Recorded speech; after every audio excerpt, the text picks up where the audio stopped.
The Mana series has a long and admittedly inconsistent history. There have been ups and downs, but games like Trials of Mana hold a special place in my heart. Decades on from that game's original release, and a few years from its remake, the Mana series has another swing at a full-fledged title with Visions of Mana. As for the first original mainline game since 2006's Dawn of Mana, does Visions still have the juice for something revelatory? Unfortunately, no. Visions of Mana is not a worthy successor to the series' best, nor worth the time it takes to excavate its few virtues to find that out.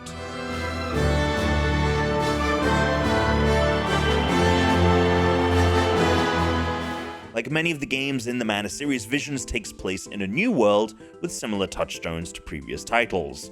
There is a mana tree, monster-like elementals governing the natural forces of the world, animal demi-humans, and the like.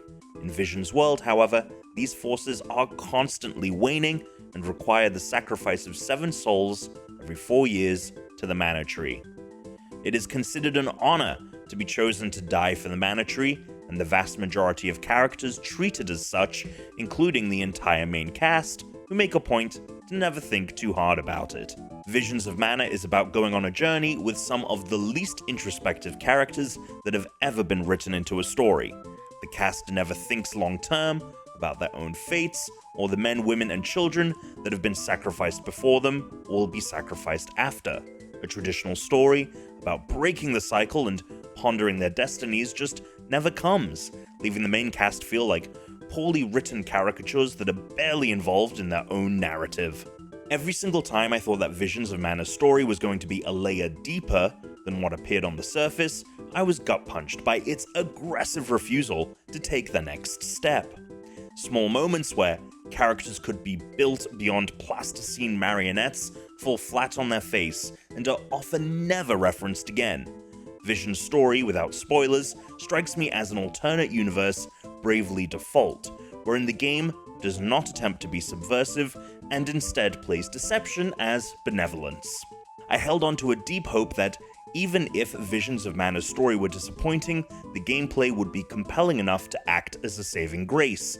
This is an easily believable delusion until I realized how absolutely banal the interstitial areas between cities actually are. Rather than be fun romps filled with monsters and fun things to explore, they're dotted with collectible orange globules called Grizzly Syrup that number in the thousands. There's a handful of other activities other than fights, but they all involve finding or collecting items that feel randomly dropped in different locations rather than thoughtfully placed. Collecting these items can be as difficult as the game arbitrarily decides to make it. Despite being given a generous air dash and double jump to utilize, areas are often capriciously blocked off with invisible walls. Think you see a treasure chest a few easy jumps away? Good luck getting there if an unseen barrier has been placed in the way. I often felt like I was being punished with tedium only for embracing the tools the game provides. This movement frustration is compounded within towns, which have their own share of secrets and theoretical shortcut traversal, but also make the irrational decision to limit your double jump to a single jump.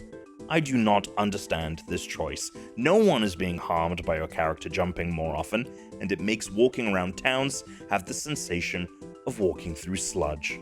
Couple that with the strange inability to rearrange your party before you venture out to do more battles, and exploration often results in just wanting to rush through it as fast as possible.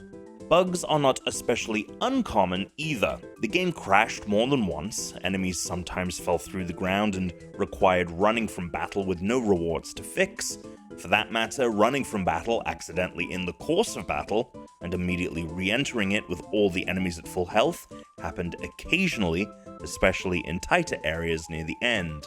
On 3 separate occasions, I came out of battle being unable to walk any longer. I could dash, I could jump, and I made do with just that until I could get to a save point, but walking did not return until I reloaded the game.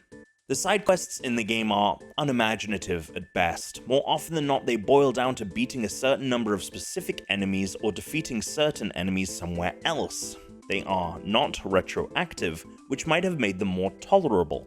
Instead, they have the vibes of homework assigned by the teacher with minutes left in the class.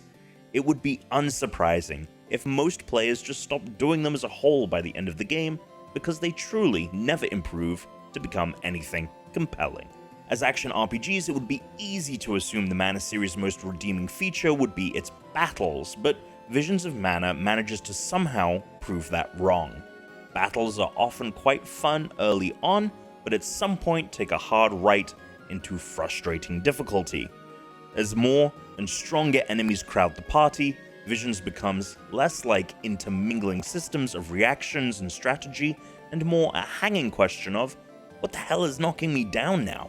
That the game has multiple, varied job classes aligned to the different elements, a genuinely fun and interesting mechanic that is compelling to play around with, matters less when you cannot tell which enemy is juggling you repeatedly through an incomprehensible and unpassable cloud of 3D models and effects.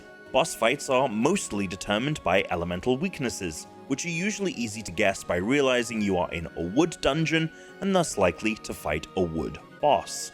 The problem is that coming in with the wrong element either means a tediously long boss fight, or one the party simply won't overcome. On the flip side of that coin, however, correctly preparing for the right elemental weaknesses brings bosses in the first half of the game to heal entirely too quickly and without much resistance. This dynamic had me wishing for something other than a stomp on either side of the equation, which turned out to be a wish suitable for a curling finger on a monkey's paw. By the end of the game, bosses hit entirely too hard, with one late-game water boss effectively wiping out the party in 2 or 3 hits. In a game where I cannot control exactly what my party members choose to do, such as running headfirst into a swiping claw that quickly slaughters them before I can react, this can get frustrating. The most harm done to movement in battle is Visions of Mana's aggressive input delay. Sometimes moves will dial in fine, and other times a character will be hit by an attack they surely dodged. It does not feel good in battle, nor does it make the exploration feel any smoother. The truly maddening part is the inconsistency of it, ensuring that I could never really build this issue into my timing. The dungeons in the game last around 10 to 20 minutes each, usually having a gimmick or mechanic to learn. Early dungeons show you devices and apparatuses that are not only used for puzzles within the space, but expand into the greater explorable world. Later, dungeon design becomes bereft of truly uninteresting ideas and relies on baffling choices to progress. One late-game dungeon features a switch to raise or lower the water level, except you can only raise it. The switch disappears after raising it once, and it is never used or referenced again. Situations like this scream cut content, which makes a short dungeon without anything engaging to sink my teeth into just seem incomplete. The overall pacing of Visions is inexplicable. At times the journey has incidental goals that are constantly waylaid, though the entire party takes it beyond stride and into a dreamlike complacency. There is no gradual sense of getting stronger, either through mechanics or story, which makes a wild late-game decision to take on new foes feel utterly baffling. Again, this often feels like an unfinished game, and the pacing is a huge contributor to that perception. Aesthetically, I do quite like Visions of Mana. Characters sometimes look like plastic dolls, but the bright colors and fun animations add to their designs. There are scenes that evoke concept art from Secrets of Mana, or just generally beautiful vistas and verdant fields to look upon in awe. Unfortunately, Visions of Mana looks quite a bit better in stills than in motion, with performance problems clogging not just battles but also cutscenes. Despite prioritizing frame rate in the game's menu, battles will often stutter and cutscenes will drop to lower frame rates without anything going on to justify it. Audio is a similar melange of good and bad. Nothing from the musical selection is an earworm, but it is all good enough to carry the mood. The voice acting, on the other hand, fails to impress even in small doses. Not all the characters or lines are bad, but they feel like a Saturday morning cartoon that rises to the low bar of the story and not much further. The line reads are also not distinctive enough to pass everything being said during battle, nor varied enough to care what is being said during battle before tuning it out. There are the rare bits of good in Visions of Mana that it would be unfair to ignore. There are occasional moments of brilliance in the world design and character asides that would surely be indicative of a greater story had they been followed up. Instead, the disappointment compounds when they are not used to their full potential, leaving what should be likable characters and fun discoveries to feel like shredded pieces of paper lining an editing room floor. I really cannot stress how much I had been looking forward to Visions of Mana, as someone that counts games like Trials of Mana among my favorite SNES RPGs. But as the game's credits rolled, I breathed a sigh of relief.